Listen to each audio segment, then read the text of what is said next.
What's up, you guys? We are back at the Man Up Club Presents with another episode, okay? I am your host today, Selena, a.k.a. Sis of Sis and Lil Bro, but I'm also the Youth and Program Director for the Man Up Club, okay? The Man Up Club is a nonprofit organization for young Black males in the Twin Cities between the ages of 13 and 24, and we teach them life skills, social skills, academic discipline, and civic responsibility.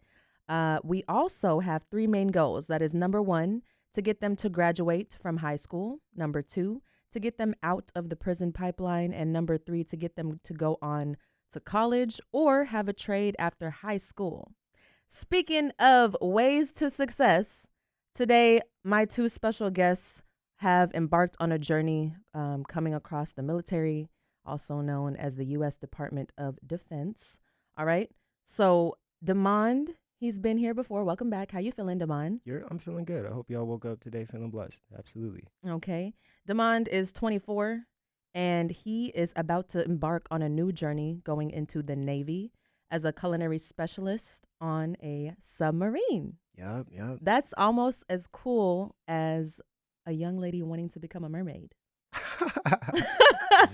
That's super cool. That's a very cool job. Thank you. And very then much. we also have Antoine. Say what's up, Antoine. What's up?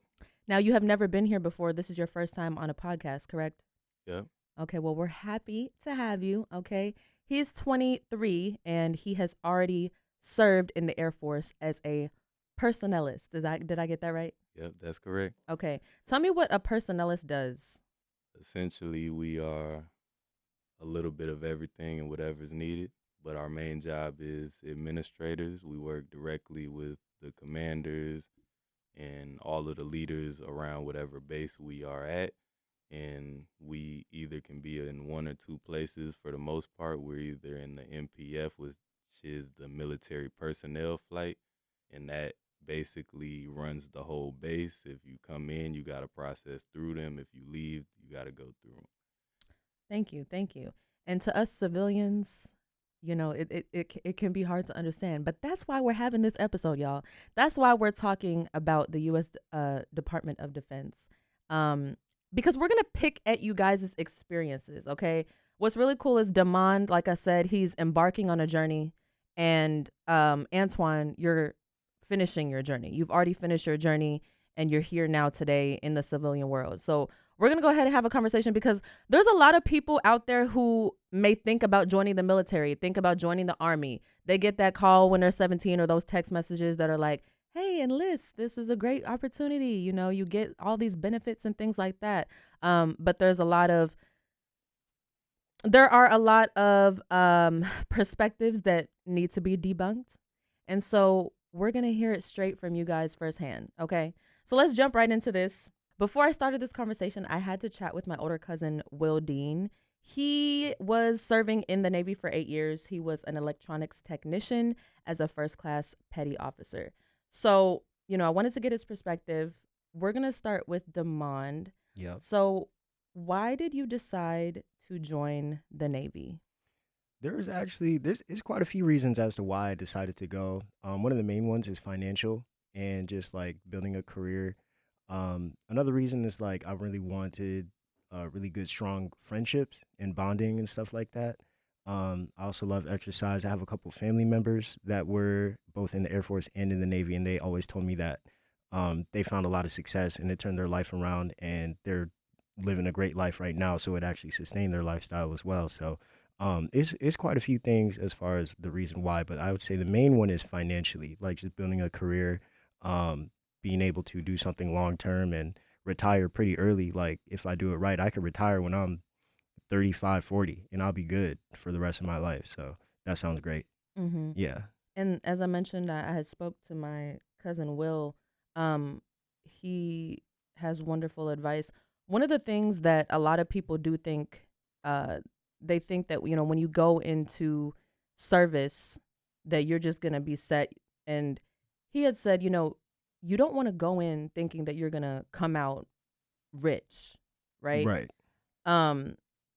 It's a position where you go in, you work hard, become successful, and what it provides you is not wealth, but stability. Would you agree with that, Damon? Oh, absolutely. Like, there's no way you can just go into the military and expecting that the rest of your life is going to be good. You definitely got to put the work in to become like move up the ranks and do well on your test and move up the ranks and things like that. And then, like I said, it's more of a stability thing for me. It's not about getting rich, like your cousin said. I'm looking for stability long term, and the military is a great option for that, for sure. What about you, Antoine? Why did you decide to service in the Air Force? My main reason for joining was before I joined the military, I was homeless from the time of 6 years old, off and on, until I was 17. So as soon as I was old enough to do something, I tried to apply for jobs, and I had a father to take care of who was disabled.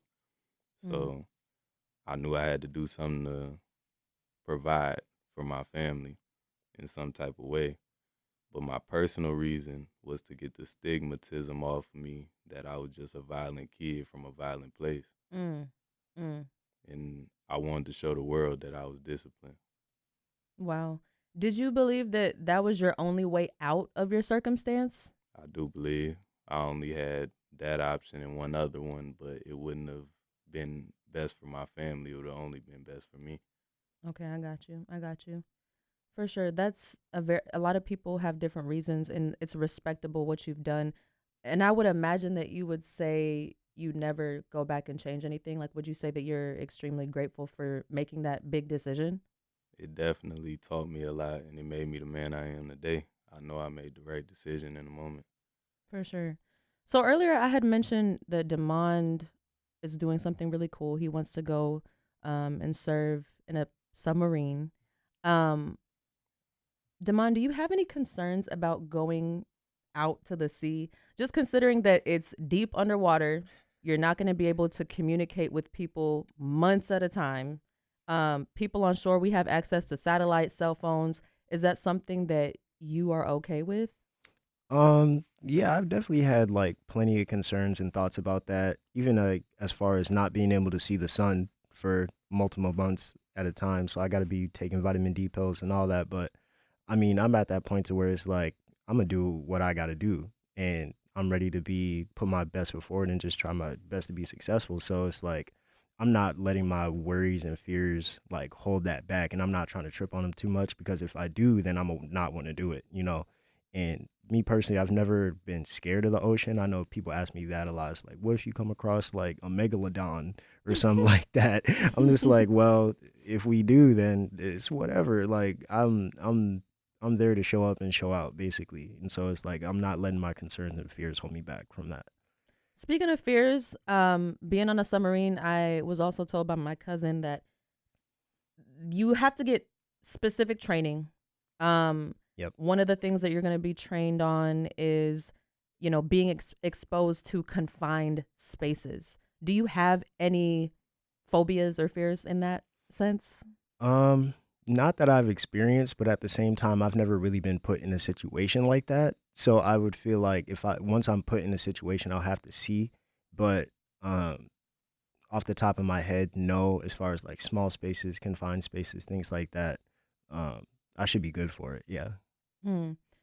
Antoine, you've already experienced going in, from civilian life. So I'm sure it's a big shock. Just me being the civilian that I am, not knowing a lot about the world that you guys are about to enter. Um, when I think of the military, the U.S. Department of Defense, I think it's hardcore. It's a 360, 180 switch. You know, um, what advice would you give to Demond as he transitions into preparing for what he needs to know? Well, in some of our conversations, as I've got to know him over the last week or so, Hmm. I believe that he's doing what he needs to be physically ready. He's probably more physically ready than I was.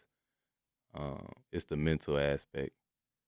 Okay, the Make mental sure that when aspect. you go in there, understand that they are trying to break break you down and build you up. Mm. They are going to assimilate you into their culture. That's why we get our hair cut. Mm. You starting from the bottom and you're working your way up, but you're not doing it alone. So find those people who dedicated and motivated and stick with them through your training. Okay. Okay, for sure. I have one specific question that I'm gonna ask you because I was curious about this. What is the sleep schedule like in the Navy? Do they let you get sleep or I don't even know because I don't remember how long I slept Yeah. because first day there, we didn't go to sleep until 2 o'clock in the morning or Mm, 3, and we was waking up at 5 every day. mm, So some days you only gonna get a few hours of sleep. If you're smart, you will get your rest. If you like me, you gonna be doing a little extra workout or trying to prep for the next day. So it can be definitely sleep draining, but you can catch up on it on the weekends. I know they allow you to rest a little longer on Sundays, I think. okay, okay, for sure. I don't Demont, get Go sorry, go ahead. ahead. No, yeah, me, I got sleep problems already. So if I gotta fall asleep at 2, 3, wake up at 5, I'm cool. I do that Yeah. anyway. So Now, y'all training will be different than yeah. mine because you'll be in the water. So Mm-hmm. Mm-hmm. good luck. I can't swim like Yeah, that. yeah. That's what they were telling me. They were like, boot camp is not that bad if you know how to swim and you're okay with getting yelled at. I was like, Yep. perfect. I'm smooth. As long as you're mentally strong, you definitely can do it. If you understand that, one, they're not going to hurt you, Mm, but they will yell at you. You might get irritated. It's a bunch of young adults and old adults around each other, and it's meant to be a stressful situation to see how you handle pressure. So just knowing that and knowing that you got to do whatever you can do to get through the day, it'll be good. But you'll find other people in there that are really dedicated to it that you'll be able to lean on and talk to that will keep you going in those days because they'll challenge you. perfect. Antoine, would you say that enlisting and going through the process is more mental than it is physical? Because the physical is, I hear, is very intense. I would say for me, I was in the Air Force, so we definitely get a lot of flack about our physicality. But I've seen and had many friends from all the different trainings, so I have a basic understanding of what goes on in every single different type of training. And it is physically taxing, but me being an athlete my whole life, I believe that is tailored to turn a normal human being into a military person. Mm. I don't believe that it's like they expect you to be an athlete on the first day, Mm-hmm. but it can be physically taxing. I believe it's all mental though, Okay. because if you're mentally gonna give up, then you're not physically gonna get stronger. As long as you give the effort, everything else falls in line. And that's the thing about it. When you're about to do something so challenging and magnificent, I mean, I would think that you have to be very, very intentional with your physical aspect, mental, emotional, spiritual. Damon, you had said that you have sleep problems. Yeah. What are your sleep problems like, and what is there? Express your concerns for that. Yeah, for me, I have really bad insomnia. So I have problems just falling asleep. Like on average, it probably takes me 2, 3 hours to fall asleep. But I don't really have concerns for that because I'm already so used to running with low sleep and low energy anyway throughout life. And that kind of I can see how different areas and different seasons of my life have built up to the military as far as being in a stressful situation but still doing what you got to do, trying to overachieve and, you know, push past your own boundaries and things like that. So it's like I'm not really nervous at all for the Mm. military. I feel like I'm very well prepared for it, and it's just another unnecessary step to what I have to go to get into the goals in my life, which is like family, house, kids, comfortable. Like we don't got to worry about bills, this and the third, and definitely the military can definitely do that for you. So I'm more excited about it than anything at this point. Well, that's good. That's the right mindset to have. Okay, we're back and we're talking to Damon about his journey and his goals, his decisions as to why he wanted to enlist in the Navy. We're just gonna pick his brain just a little bit more. So, specifically, Damon, what are you looking the most forward to? The thing I'm looking the most forward to is really the social aspect in the military. Like my recruiter, shout out to Petty Officer Bryant out in Burnsville. he was saying you got a cool job socially because everyone's gonna want to be your friend to get special food. So I was like, okay, cool. I'm gonna really be on the sub. And he kind of described it as, because it's a submarine, it's not as many people as a full ship. So it's more like a family type of vibe because you're just gonna be around the same people. So socially, I think I'm really gonna blossom and get to know a lot of good people and just grow really close to everyone. Make some good food, um, get some good exercise, and it's just gonna be a very positive overall experience for me, for sure. That's good. That's good. The social aspect is very important because all you have is each other. Right. Speaking of, so I'm gonna ask you a question, Antoine. How did you navigate spaces where socially you were the minority, and how did it make you feel? I was the social minority every single day I was in the military. How so? Nobody else came from where I came from. Mm, I've met other people of color, but they're not from where I'm from. mm, They don't think how I think. They don't live how I live, or they have a different type of support system. mm, So maybe it was me just being at one base for a long time. There were a lot of people that came and went, but I never really met many people. I only met one person, and he just so happened to be my What? cousin. So every day I felt like I was half of myself for 6 years. You were what? Half of myself for 6 years. Half of yourself. What does that mean? That's a very interesting statement. You were half of yourself. I would say there is Antoine, Okay. and there was Juice.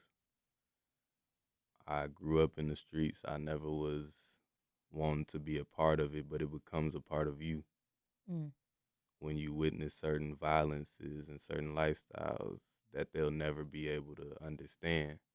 mm, So it's so many people who go in the military and leave and never have a traumatic experience. I had PTSD before I even joined. mm. Wow, that is a real statement. So every day I knew I have to be the most professional. I got to be better than everybody. I got to be faster than you. I got to think faster than you. I have to be the best, second to none. Where did that competitive drive come from? Has it came from the hardships that you've had to face before you went in? It's something I really just found it out probably a few days ago, to be honest with you. Mm-hmm.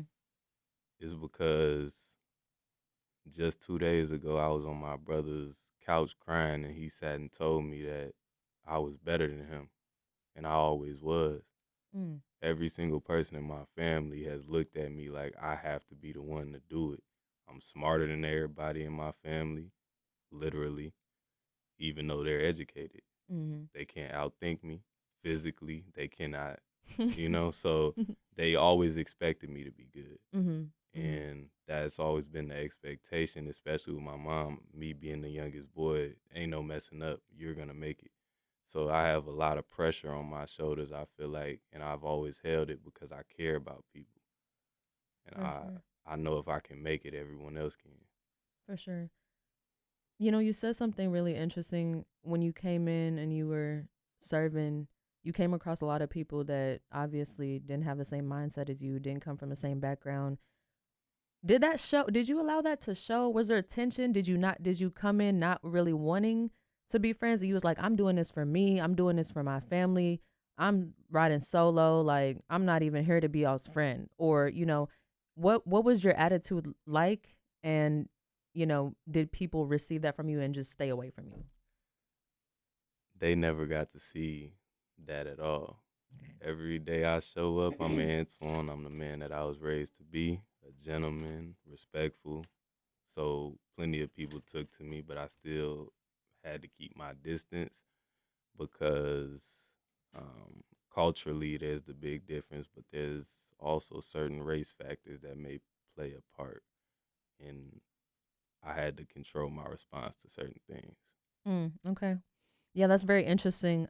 Speaking of, race and being in the military, serving, going, into a completely different side of society, there are stigmas out there about Black people serving for, you know, the military. Demand, do you know about those stigmas?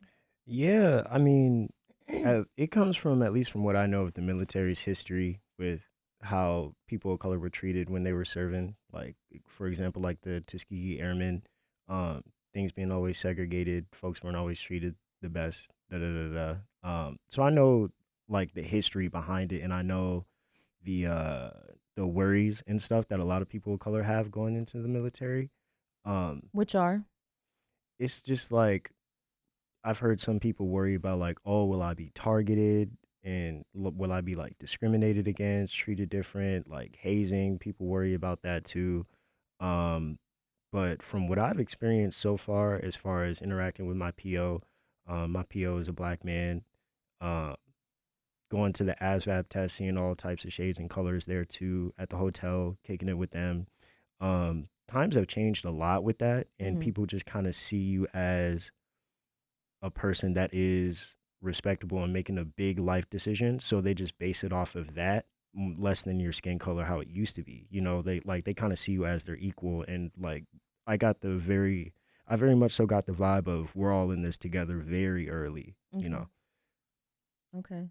And this is really interesting. I like what you said when you said that, times have changed drastically. I mean, could you have imagined before what it was like? Oh, before it was probably awful. I Yes. couldn't imagine. Did you? Okay, so fun fact. Did you know like dapping someone up, that actually came from the military? That's how Oh no, I didn't black know that. men, yeah, that's how black Okay. men used to greet each other from the military. They dap each other up, like, because it was a sign of brotherhood and respect of people in the military. But then That's that real. just got integrated into all of black culture, and that's all what we do. Is like, oh, what's up, bro? Like, you know what I mean? That came from the military. Yeah, that's amazing. Yeah. And one thing I do have to say, that my cousin will inform me about, I just learned this today, but my great great great grandfather, Albert Dean, he served in the U.S. colored troops and fought in the Civil War in the 1860s to end slavery. Nice. Just knowing that, it's crazy. And then just to think of, okay, what did he go through? Mm. Who, I don't even know. So Antoine, like, what are some of the racially charged moments that you've had serving, I would say and how did you deal with them? from a civilian side looking out, if you want to know what's currently going on in the military as far as race, just look up Fort Hood and all the incidents that are happening down there and have happened within the last 5 years. From my personal standpoint, I've just ran into certain people that I know haven't ever seen a person like me before. Mm. And I look at them and they look at me and they might treat me different because of that. Um, and I've also had people go out their way to try to get me in trouble because of that. I also was in honor guard for about 2 years. Mm-hmm. And I became the flight leader at a very young age. I was younger than everyone in my flight. Everyone outranked me, and everyone was about 2 years older than me.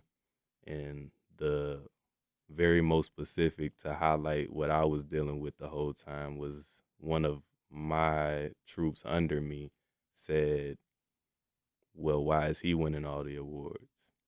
Or Mm. if he can do it, I can do it too. I was their motivating factor. They wanted to be better than me Mm-hmm. Mm-hmm. because they didn't like that I was better than them. Mm. So that's where the tension came. Yeah, there's and here's the reality of the situation. The military, the society, school, college, you can find injustice in all these institutions, right? But that may not necessarily mean that the whole entire situation is corrupt.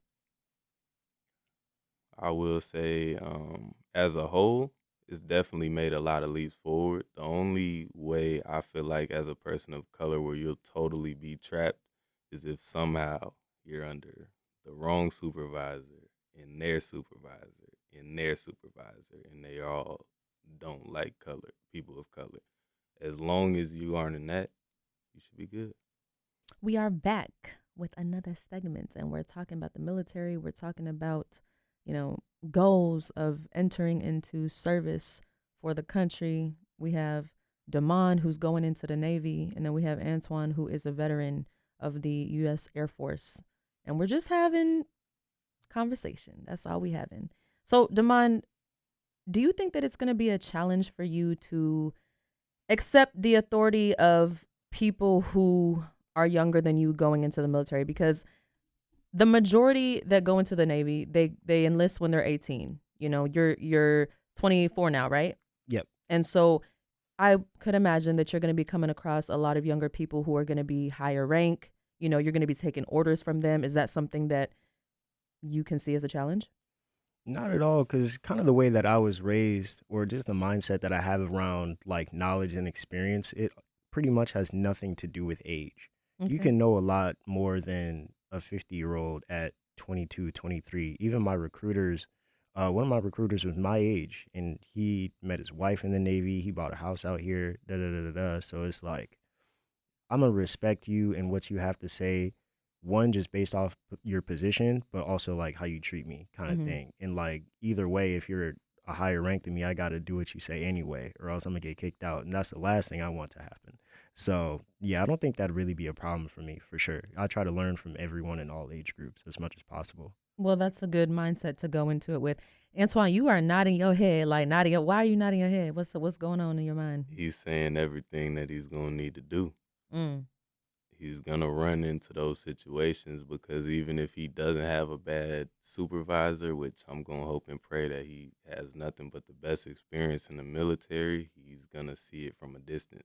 And even if they're not your supervisor, if they outrank you, they still can have some ability to impact your future if you don't listen to them or give them their general respect.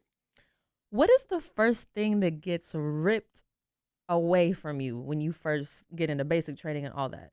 What did you have to let go of? Like, what was it that was just like kind of broke you? Was it, I just want to leave it open-ended. I don't want to make suggestions.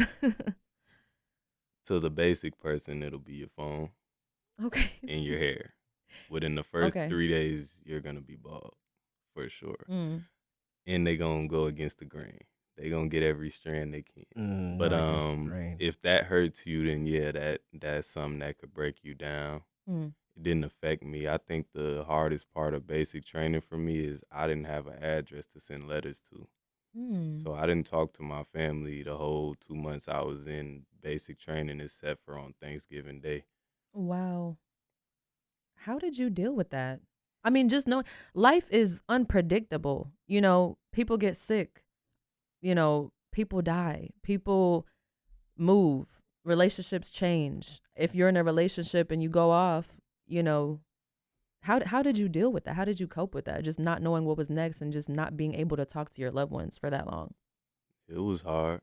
I will admit that. Seeing everybody get their letters every single week, and I didn't get one. And then even then, my phone wasn't on. So like when we did have opportunities to use our phones, which was only twice, I couldn't even call them anyway. So I had to use someone else's phone in the last minute or so. I was able to somehow get my family down. I sent them all the money I made while I was in basic, so they was able to get down for my graduation. But I didn't talk to them the whole time. And you talk about that isolation. I've been isolated my whole life.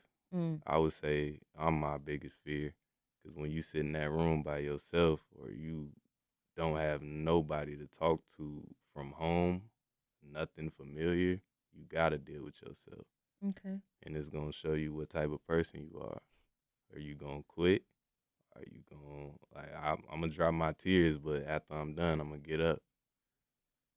So, you may be listening to this and you just like, what the heck? It sounds like I don't even want to go. Like, it's not all bad. It's not all people do it for a reason. Though. Right. So I was going through it before I got in.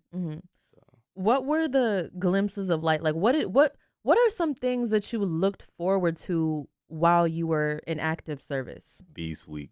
What is that? They call it Beast Week. Okay, describe it. It's when they take you out of the squadron that you in, because you'll be in like dormitories and stuff for the most part, and they put you in tents for a whole week, and you really gotta act like you in the war zone. And we got Okay. to fight, so it was my first. Yeah, I was excited for that. Okay, that sounds really dope. Damon, what you think about that? That sounds crazy. That sounds like really fun, if I'm being honest, Super because I fun. like being out in nature like that. Yeah, Yeah, yeah. that's what builds that camaraderie, is being able to get out there, because it's like now you only can depend on each other, and you have a whole different set of people that run it. Mm-hmm. So ain't nobody being nice to you there. It's even, it's equal. We Mm. all were equal when we got to Beast Week. The way that you describe it, I'm trying to picture it in my head, but is it like it's like the civilian version of camping? Yes, I'm sorry, the military version yes. of camping. And you guys don't use paintballs because you said you act like it's a war zone, or how is So that? How does that play basically, out? we walked around with these little plastic fake M16s, and we had to treat it like a real gun. So you have to make sure you aren't flashing anyone with it. You got to go through all the movements. You have to do certain things. They had the obstacle course that a lot of people hear about with the military. Um, we had to jump across a lake on a rope. There was a multitude of things there. And as far as the fighting portion, I don't know what it's like for every branch. We just ended up having these two padded sticks where we ended up having to fight each other with. You was going ham, wasn't you? Hey, I was ready. I had a few people who I already had on my list that I had to get to, but honestly, I almost didn't make it out of basic, Mm. because you can't fight there. You'll get kicked out. Yeah, that's what I was wondering. What are some of the things that are not tolerated? If you fight someone, you can pretty much be kicked out. Okay. If you get injured and you don't heal up in time through their program, you Mm-hmm. can get kicked out. Failing a drug test, if Mm-hmm. somehow you go into it and didn't prep yourself to pass one, because you shouldn't be taking drugs while you're in basic. I don't know where you would get it from, but Mm-hmm. stuff like that. But specifically fighting, if you fight and you're known to be in the wrong in any type of way, you pretty much can be put out. It just depends. I was lucky enough to have a older MTI who was our military training instructor, and he knew about young black men and the struggles that we go through. So he gave me certain passes, I guess, Mm-hmm. because I was at the verge of giving up. Mm. And he told me, like, you're good at what you're doing.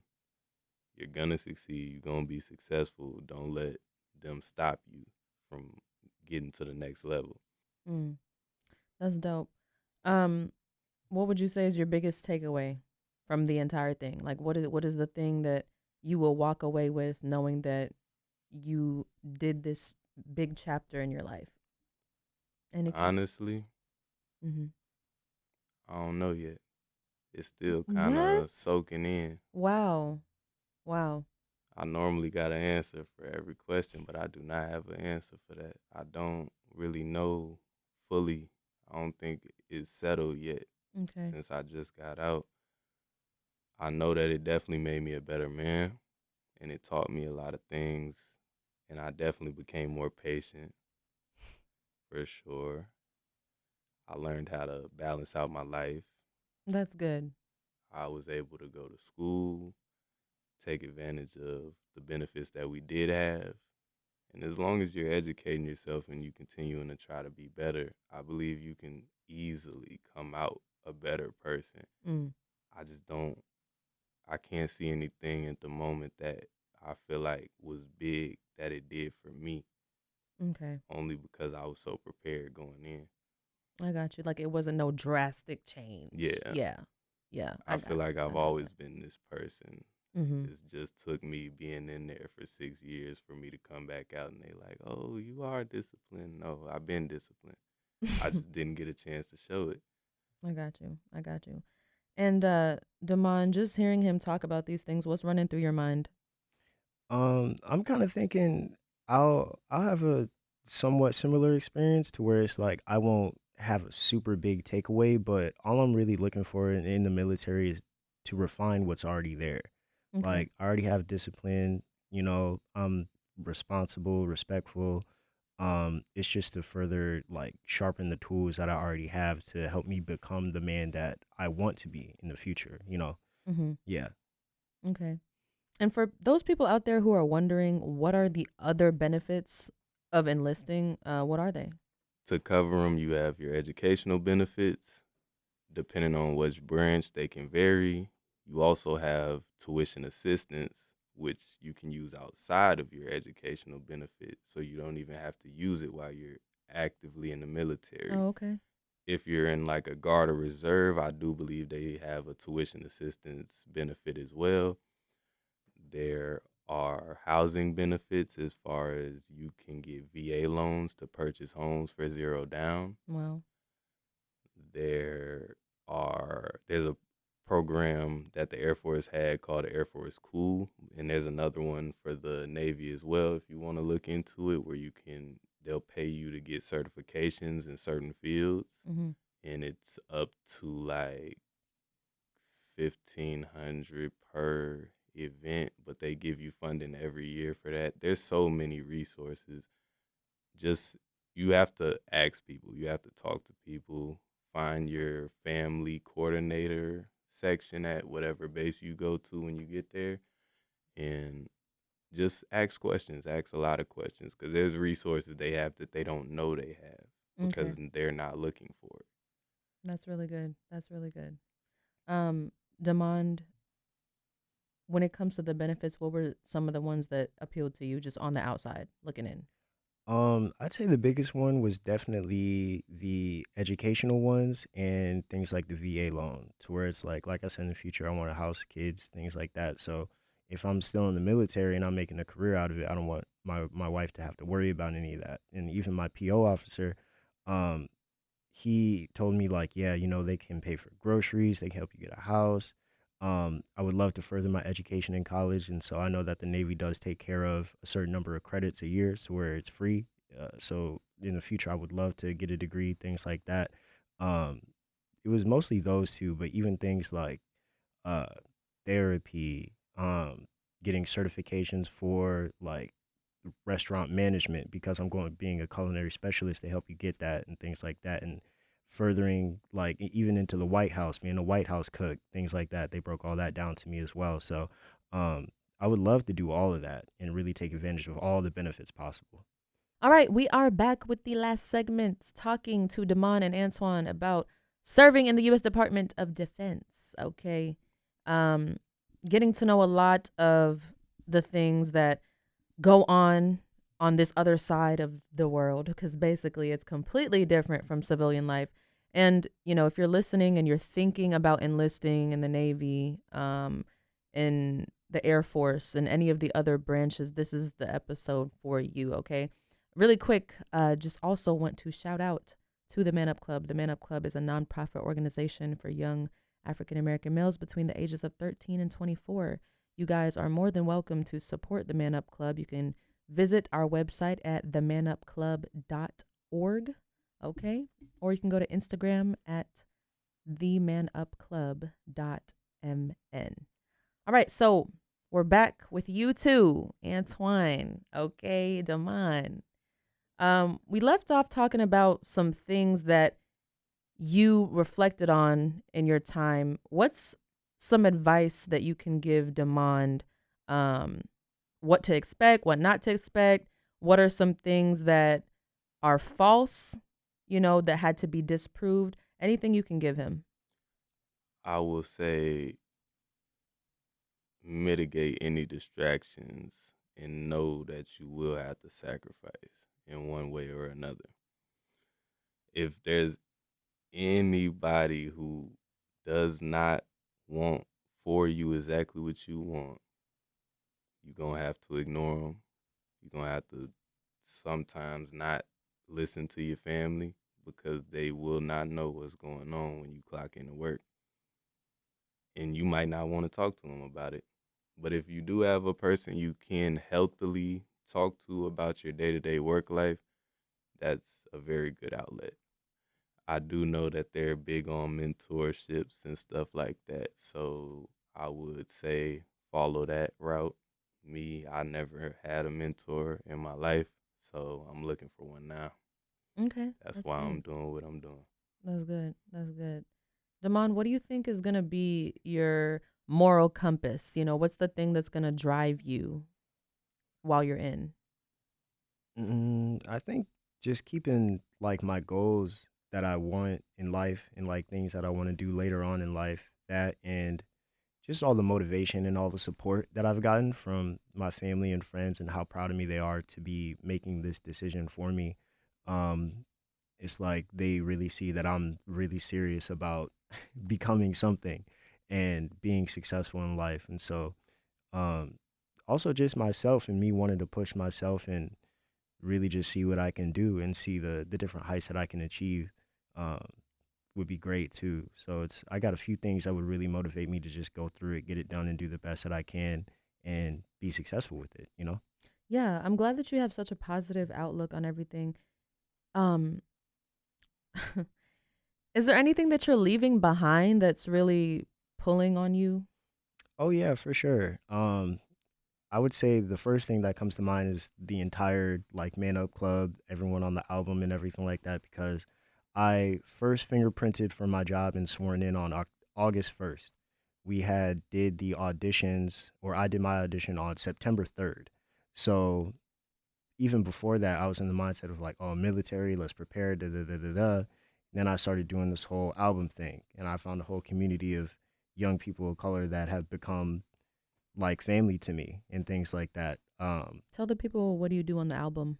Yeah, so I have two songs on the album. The Top of the Map by the Man Up Club presents. I have two songs. I have my first song is called Courage.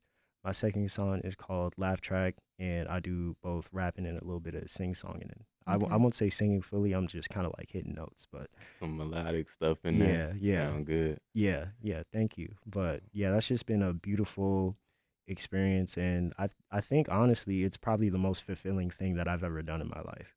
Like I've never gone to somewhere for completely free just to hang out Yeah. and just be around people like that. You know what I mean? So, Hmm. um, that's one thing that I'm gonna be leaving behind for sure. My family, like I said, they're super proud of me and everything, but I love my family, and it's gonna be hard for me to not see them or talk to them at first. I know that, especially now with like living with my grandma. Um, I can see she's getting older. She needing a lot of help around the house, things like that. So, I'm gonna be worried about her, how she's doing while I'm in there, because I won't be able to see her. Worried about my sister, even though she's in Colorado doing her thing. Da da da da. Um, so family would be, pretty difficult as well. Um, there are some people like ex friends and things like that that I'll leave behind too. But again, everyone's so proud of me and so ready for me to make the step and do it big, basically. So Yeah, it's important to have moral support when you're about to make a life change. right. Antoine, did you have moral support going in? I'll get to that answer. I just wanted to kind of highlight because I noticed the two biggest things for you. It seems like is family and your education, which is getting you to your goals. Um, as far as my advice on the education side is, it has to get approved by your supervisor. Keep working hard. Anything you need to do find out what you need to do before they will let you start going to school because they have to let you do it. Mm. So make sure you find out, what do you need from me. Okay, I need you to do this and do this online training, get that knocked out, and then you'll be able to start doing school as soon as possible. Some people, they don't know, and then they be like, hey, I wanted to go to school, and they be like, well, you didn't finish this, now you got to wait 10 more months before you can start going to school, and that time can't be brought back. And as far as family, I pray that your grandmother stays in good health, Mm. and I didn't have the best experience as far as moral support Mm. because nobody called me. I didn't have a phone when I was here, and then when I got out there, I had my number and I ensured everyone did, but no one really checked on me. No one Mm. called me. No one really even supported me. If anything, like, I think they took it as a joke. Mm. And in the midst of that, I had a lot of people die while I was gone. And I Mm. knew that was going to happen from friends, natural causes, and unnatural causes. So my grandfather died in, I think, August Mm-hmm. of last year when I was still in the military, closing out on towards my final year. And then my friend got murdered. Wow. Mm. I'm sorry to hear that. So being from where I'm from, hopefully your family isn't gonna have any issues like that you'll have to deal with, because it's very hard when you hear something like that and you can't go to them, Right. can't be with them. You got to get approved for leave, or you know, so it's like you just can't easily just go. Mm. Versus in the civilian world, it's like if someone tells me something, all right, I gotta work, but Friday I could fly out. Right. You got to get approved to do anything, and it's weird to have to go to people and be like, "Hey, can I leave and go do this?" When it's something that you feel like you should always be able to do. Yeah. Yeah, that's extremely hard. Were you depressed during your service? Yes, towards the end though, not in the beginning. But you were still doing everything that you were supposed to, right? I didn't have a choice. Mm. Mm-hmm. I couldn't fail, and also the end of my service wasn't a nice way out. They made it very hard for me to get out. Mm. Certain people, not the military, certain people who didn't like me, didn't like that I was doing good, and did everything they could to tarnish my name. I probably got more stripes and awards than most people you'll know with my rank.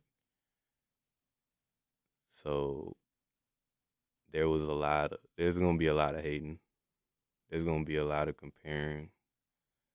And you gotta balance out what's going on at work and what's going on back home, and don't let them overlap. When you at work, you can't be emotional, because there's some people that's gonna come in with an attitude. Customer service in the military is hard. That's what I could say, because you get the same stuff on the civilian side. Everyone knows if you working at a fast food spot, you might deal with hard customers. You deal with that too in the military, except these people are very tired, used to getting stuff handed to them sometimes, because the military gives you everything and it's already done, so they don't advocate for themselves. There's a lot of codependent people in the military, and when that codependency isn't there, because you're like, I'm not here to hold your hand, I'm here to do my job and take care of you, it can cause a lot of bumps, and you'll run into some brown nosers too, and they won't like you if you aren't doing what they are doing. Mm. Yeah, you really prepping Damon. Now you Absolutely. really, I Oh mean, yeah, for sure. Damon, do you often come across somebody that has this type of experience other than your recruiter? Not like regularly before I was looking to go into the military, but I wanted to know everything that I could about going into the military before I went in. Yeah. Mm-hmm. So even on like social media, I was posting about, oh, I'm going into the Navy, da da da da da. So like officers would reply and like DM me about like, oh, it's good. You got any questions? This, that, and the third. So I would take time to get to know what their experience was like. I have a couple people in my family that I know that are really successful, and like family friends also that retired. Yeah. So I really tried to take as much time as I could to learn everything that I could about going into the military. Yeah. So yeah, That's good. and then this as well, this conversation as well, I feel like I'm very well prepared for it, for Oh, sure. that's good. Yeah. Preparation plus an opportunity equals success, y'all. Okay. This has been the Men Up Club Presents podcast, and we have been talking about the military, the U.S. Department of Defense. And you guys make sure to tune in with us for another episode, okay?